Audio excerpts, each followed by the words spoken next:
અને આજે જે પ્રી વેડિંગના તોફાન ચાલે છે ને, આમ જોઈને આશ્ચર્ય થાય કે ઘરની પુત્રવધૂના કે એની ઇજ્જત, એની આબરૂ, એનું ઐશ્વર્ય, એનું સૌંદર્ય, એનું રક્ષણ, એનું જતન કરવાનું જવાબદારી જેની હોય એ બધું ઉઘાડું આખા ગામને બતાવી રીતે મૂકે. આ ક્યાંનું? ગમે તેવા કપડાં, ગમે તેવા ચીપકીને પાડેલા ફોટોઝ અને બધા અપલોડ કરવાના. શરમ ના આવે આપણને?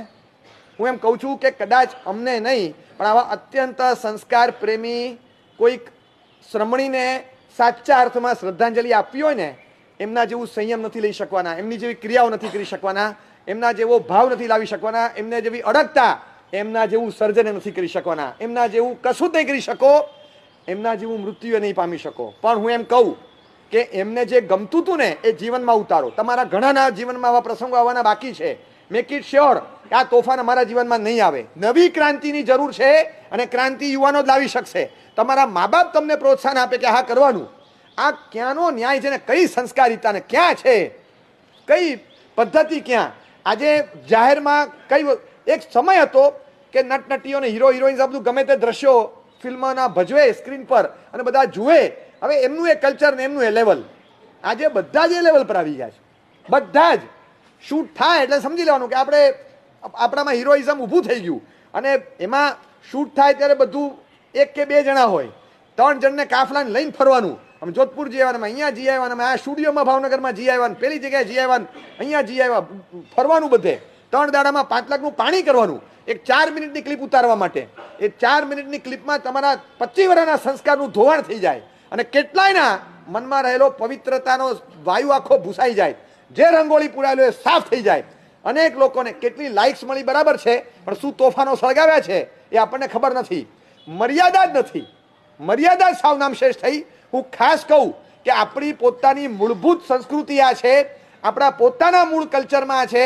એક આચાર, મર્યાદા, સભ્યતા, સજ્જનતા આ બધું નામશેષ થાય ને ત્યારે પ્રી વેડિંગ શૂટ આવે.